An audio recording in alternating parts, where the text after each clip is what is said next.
Hi, I'm Rahil, the co-host of Daybreak. Before we begin this episode, I have a confession to make. Sometimes hosting a podcast can feel like speaking into the void. You see, we're constantly trying to improve your listening experience and make this podcast better. In fact, for those of you who have been listening for a while, you would know that Daybreak underwent quite a makeover this year. We went from 3 episodes a week to 5. We introduced a new special Friday episode. We got a whole bunch of really interesting people on the show. We even introduced a whole new segment, Daybreak Unwind. But the point of all of this is you, our listener.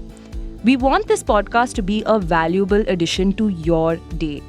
But for that to happen, we need to actually hear what you think. The easiest way to do that is to rate this podcast on whatever streaming platform you use, especially on Apple and Spotify.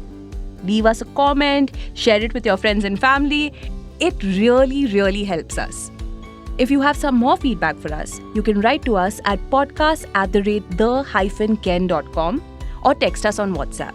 Our number is 8971108379. We will also add it to the show notes of this episode. Thank you. And now, on to the episode.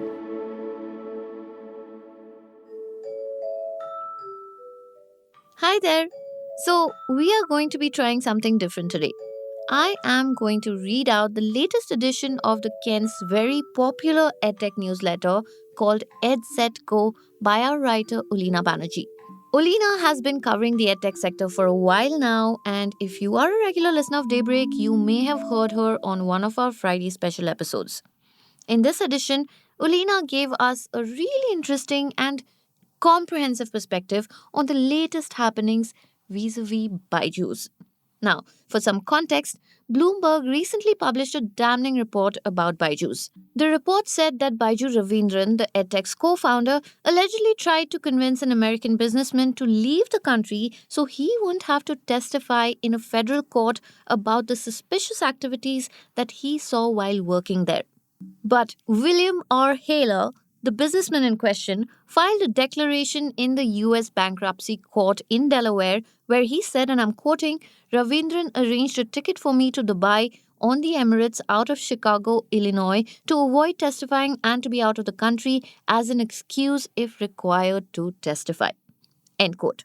Now, if you remember, in September this year, the highest court in Delaware had upheld a ruling by a lower court that said that the edtech firm Byju's had indeed defaulted on the infamous $1.2 billion loan, which basically meant that the lenders could now demand a full repayment and also take control of Byju's US entity and also appoint Timothy Pohl, the court-appointed CEO of the firm, as its sole director.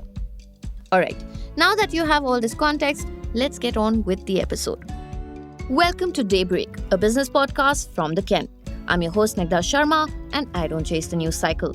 Instead, every day of the week, my colleague Rahel Philippos and I will come to you with one business story that is worth understanding and worth your time. Today is Wednesday, the 27th of November.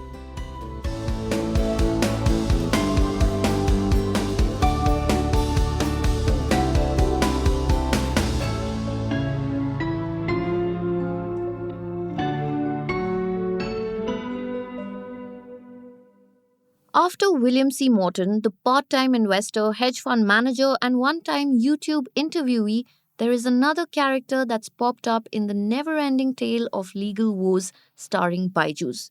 His name is William Haler. The first William Morton, ran a hedge fund company called Camshaft Capital.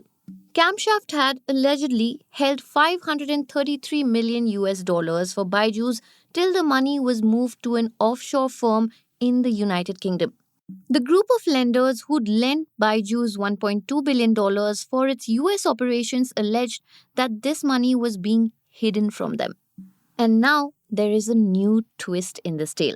It seems that at least a part of those funds, about $11 million, was sent to Haler's Washington, D.C.-based political consultancy firm called Roselake. In a statement made to the bankruptcy court in Delaware, Haler, the chief executive of Roselake, alleged that Byju Raveendran was using him to buy back the US companies that he had lost control over, such as Epic Creations. William Haler claimed that Raveendran had sent him a ticket to Dubai to discourage him from testifying, and that he had promised him the same quality of life that Raveendran's family now enjoys in Dubai, despite the severely diminished edtech business of Byju's. Haler also claimed that Raveendran had promised him a full-time position with a salary of at least $500,000 per year, along with an equity stake in the company. Haler said, and I'm quoting, "I was also told by Raveendran that he would move me and my family to Dubai, arrange housing and schools, and ensure that we have the same quality of life that he has." End quote. While the first William Morton in this story, was not able to tell the court where the $533 million had gone, the second William Haler, has hinted at a firm called OCI in the United Kingdom, which may be holding this elusive $500 million with them. Between the two Williams, will we finally get to see the money that Byju's lenders have desperately searched for? For more strange things from William Haler's statement to the court, stay tuned. Raveendran, in his signature black t-shirt, used to command the attention of any room that he entered.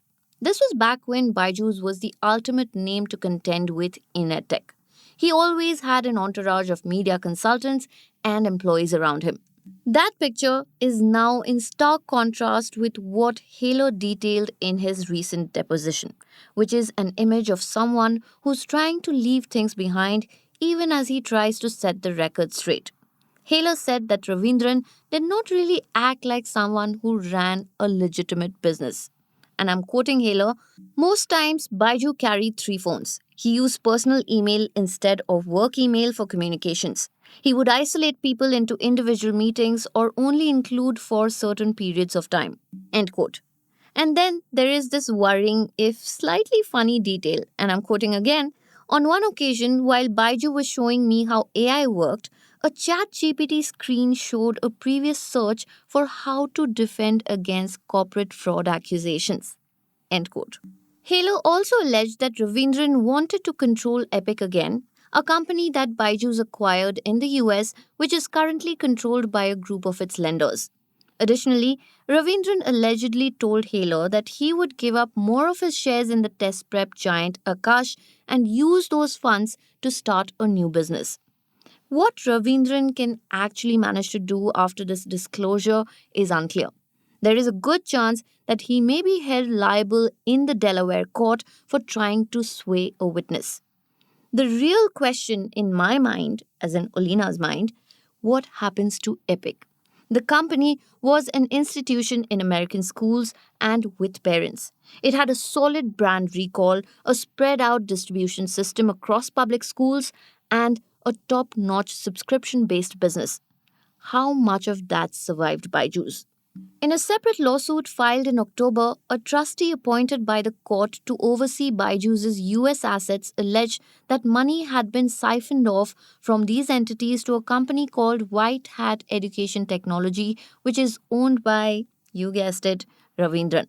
The trustee said that a Stripe account was used to drain out almost $700,000 from the US companies to the Stripe account of White Hat Education. The trustee has asked the court to prevent any money being transferred out of White Hat now. I bring all of this up only to highlight that the American companies bought by Byju's are likely out of fund themselves and, more importantly, talent and resources.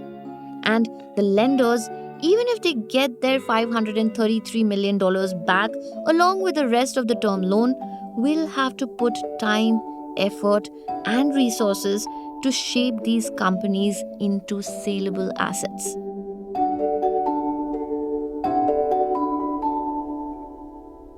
Daybreak is produced from the newsroom of The Ken, India's first subscriber-focused business news platform. What you're listening to is just a small sample of our subscriber-only offerings. A full subscription unlocks daily long-form feature stories, newsletters, and podcast extras. To subscribe, head to theken.com and click on the red subscribe button on top of the Ken website.